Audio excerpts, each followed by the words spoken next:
कई मंथ के प्रोसेस के बाद जब जेम्स स्पेस टेलीस्कोप ने अपने अलाइनमेंट फेज को खत्म किया तो इसने एक बहुत ही क्लियर फुल फोकस तस्वीर को खींचा, जिसे 28 अप्रैल 2022 को जारी किया गया था। आज तक जितनी भी तस्वीरें खींची गई हैं, ये उनमें सबसे ज्यादा बेहतरीन तस्वीर थी, जिसने कायनात को देखने का हमारा नजरिया बदल दिया।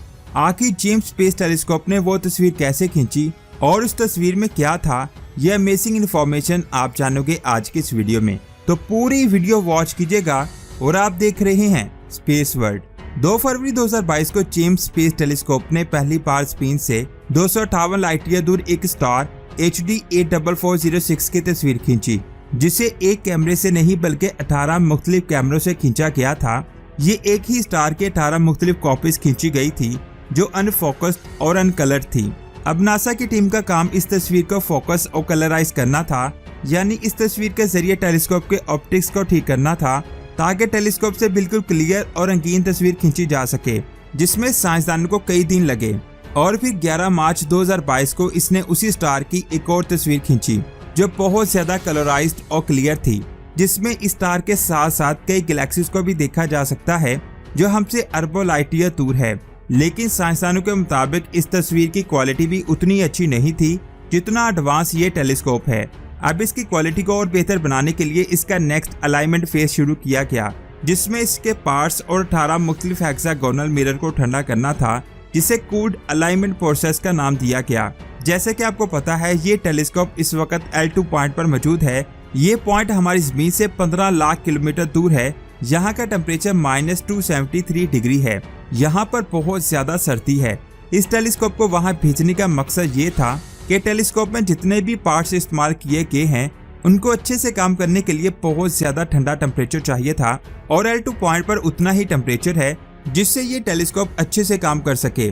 दूसरी तस्वीर लेने के बाद इस टेलीस्कोप को नेक्स्ट अलाइनमेंट फेज यानी कूल्ड अलाइनमेंट प्रोसेस में भेजा गया, ताकि इसके 18 हेक्सागोनल मिरर को ठंडा किया जा सके, जिसकी वजह से वो और ज्यादा अच्छी क्वालिटी प्रोवाइड कर सके। और आज से कुछ दिन पहले नासा की टीम ने ऐलान किया कि ये मिरर और इसमें लगे पार्ट्स उतने ठंडे हो चुके हैं जिसमें ये इंफ्रारेड लाइट को अच्छी तरह से कैप्चर कर सकता है। इस अनाउंसमेंट के बाद इस टेलीस्कोप ने अपने पार्ट्स को इस्तेमाल करते हुए कायनात के एक ऑब्जेक्ट की तरफ फोकस करके एक तस्वीर खींची, जिसे 28 अप्रैल 2022 को रिलीज किया गया। और वो तस्वीर ये थी, जिसमें आप हर पार्ट से खींची गई 5 मुख्तलिफ तस्वीरों को देख सकते हैं। इन तस्वीरों में स्टार्स की भरमार है। इससे पहले एक ही तस्वीर में इतने ज्यादा स्टार्स को नहीं देखा गया। अब तक जेम्स स्पेस टेलीस्कोप ने बहुत सारी तस्वीरें खींची हैं, जिनमें ये सबसे ज्यादा अच्छी और क्लियर इमेज है। इन सभी पार्ट्स के जरिए हम कायनात के बहुत बड़े हिस्से को एक ही टाइम में देख सकते हैं। असल में ये तस्वीर लार्ज मैग्नेटिक क्लाउड की है, जो हमारी मिल्की वे गैलेक्सी की एक सैटेलाइट गैलेक्सी है। ये हमारी जमीन से 1,58,200 लाइट ईयर दूर मौजूद है। इसका साइज 14,000 लाइट ईयर है और इसमें 10 अरब स्टार्स मौजूद हैं। ये मिल्की वे गैलेक्सी से 58,000 लाइट ईयर दूर मौजूद है। ये बात आप जान लें कि मिल्की वे गैलेक्सी की 50 सैटेलाइट गैलेक्सी हैं जो इसे ऑर्बिट करती हैं। इन सब सैटेलाइट में से लार्ज मैग्नेटिक क्लाउड सबसे बड़ी सैटेलाइट गैलेक्सी है, जिसकी तस्वीर जेम्स स्पेस टेलीस्कोप ने खींची। अब इन सभी तस्वीरों को वन बाय वन डिस्कस करते हैं। सबसे पहले बात करते हैं NIR कैम से खींची गई तस्वीर की। इस कैम का मकसद इंफ्रारेड लाइट को स्टडी करना है। ये वो लाइट है जो कायनात में मौजूद तो है, लेकिन हम उसे आम आंख या किसी भी टेलीस्कोप से नहीं देख पाते। यहाँ तक कि हब्बल स्पेस टेलीस्कोप से भी उस लाइट को अच्छी तरह से नहीं देखा जा सकता। और इसी लाइट के जरिए हम कायनात के फौरन बाद बनने वाले स्टार्स और गैलेक्सीज को देख पाएंगे, ताकि हमें ये पता चल सके कि हमारी कायनात कैसे बनी। और इस तस्वीर में बहुत सारे स्टार्स की लाइट इंफ्रारेड है, जिनको सिर्फ और सिर्फ जेम्स स्पेस टेलीस्कोप से देखा जा सकता है। और इन स्टार्स को हम पहली बार इस तस्वीर में देख रहे हैं।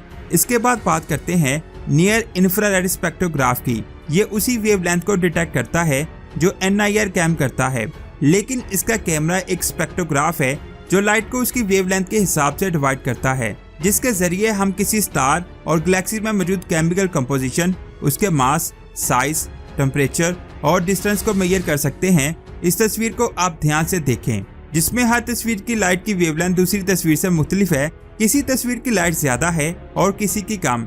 टेलीस्कोप के इस पार्ट्स ने लाइट की वेवलेंथ के हिसाब से हर तस्वीर को डिवाइड किया है। इस तस्वीर में आप ये शैडो देख सकते हैं जो इस पार्ट ने क्रिएट किया है। क्योंकि इस वाली साइड की लाइट की वेवलेंथ और है, और दूसरी वाली साइड की वेवलेंथ और है। एक स्टार हमसे जितना ज्यादा दूर होगा उसकी लाइट मध्यम होगी और एक स्टार जितना करीब होगा उसकी लाइट तेज होगी। इसके अलावा एक स्टार जितना बड़ा होगा उसकी लेंथ उतनी ज्यादा होगी और एक स्टार जितना छोटा होगा उसकी लाइट कम होगी, जिसकी वजह से हमें उस स्टार का साइज, डिस्टेंस, मास, टेम्परेचर, केमिकल कंपोजिशन और उसकी उम्र के बारे में पता चल जाएगा। ये बात आप जान लें, इस पार्ट के जरिए साइंसदान सबसे धुंधली लाइट को कैटेगराइज करेंगे और ये वो लाइट होगी जो बिग बैंग के फौरन बाद किसी स्टार या गैलेक्सी से निकली होगी, ताकि हमें पता चल सके कि हमारी कायनात कैसे बनी।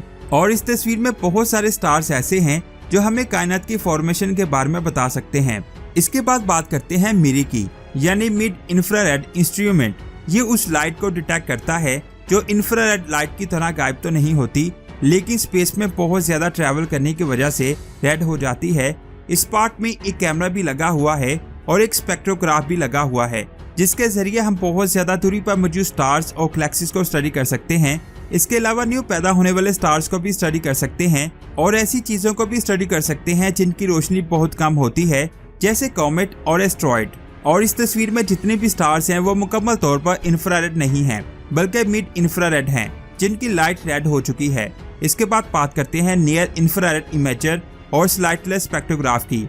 इसके जरिए सियारों को उनके एटमॉस्फेयर के हिसाब से मुख्तलिफ हिस्सों में कैटेगराइज किया जाएगा। साथ ही हम उस सियारे की केमिकल कंपोजिशन के बारे में भी जान पाएंगे, जिससे हम जमीन जैसे सियारों को आसानी से ढूंढ पाएंगे। और इस तस्वीर में नजर आने वाले स्टार्स के गिर्द बहुत सारे सियारे हैं जिनको साइंसदान स्टडी कर रहे हैं और कई सियारे हमारी जमीन जैसे हो सकते हैं। आखिर में बात करते हैं फाइंड गाइडेंस सेंसर की। इस सेंसर के जरिए हम किसी भी स्टार और गैलेक्सी को बहुत ज्यादा गहराई में जाकर डिटेल से देख पाएंगे। जैसे आप इस इमेज में इस स्टार को डिटेल से देख सकते हैं, जिससे हम कायनात में छुपे बहुत सारे राजों के बारे में जान पाएंगे। इन सभी पार्ट्स ने अपनी अलाइनमेंट फेज को कंप्लीट कर लिया है, यानी ये उतने ठंडे हो चुके हैं जिसमें ये अच्छी तरह से काम कर सकें। ये जो तस्वीर आप देख रहे हैं, इनको मैंने पार्ट्स के हिसाब से एक्सप्लेन किया है। नासा इस तस्वीर का शुमार अब तक की सबसे बेहतरीन तस्वीरों में कर रही है, क्योंकि ऐसी तस्वीरें आज से पहले किसी भी टेलीस्कोप ने नहीं खींची। इस तस्वीर को साइंसदान स्टडी कर रहे हैं और मैं अपनी आने वाली नेक्स्ट वीडियो में बताऊंगा कि साइंसदानों ने इस तस्वीर में क्या कुछ देखा, कौन कौन सी डिस्कवरीज की। ये इस टेलीस्कोप का आगाज है और इसने अपने आगाज में ही इतनी शानदार तस्वीरें खींच ली। तो जरा सोचिए, आने वाले 10 सालों में ये कायनात के कौन कौन से राजों से पर्दा उठाएगा। अब इसका आखिरी अलाइनमेंट फेज शुरू हो चुका है, जिसमें ये अपने लेंसेज, मास्क, फिल्टर और बाकी के इक्विपमेंट को बेहतर करेगा। इस अलाइनमेंट को कंप्लीट होने में 2 माह लगेंगे, यानी ये जून में पूरी तरह से रेडी हो जाएगा और फिर हम अल्लाह के अजीम कायनात में छुपे दिमाग को चकरा देने वाले राजों के बारे में जान पाएंगे। तो दोस्तों, ये थी जेम्स स्पेस टेलीस्कोप की लेटेस्ट अपडेट्स, जिसको मैंने बहुत डिटेल से एक्सप्लेन किया। तो एक लाइक तो करना बनता है। लाइक करने के साथ साथ इसे आगे भी शेयर करें, क्योंकि वीडियो बनाने में बहुत मेहनत होती है। आप शेयर करते हैं तो हमारा हौसला बढ़ता है। इसके नेक्स्ट पार्ट को देखने के लिए हमारे चैनल को सब्सक्राइब करके बेल आइकन को प्रेस करें। अपना बहुत सारा ख्याल रखें। अल्लाह हाफिज।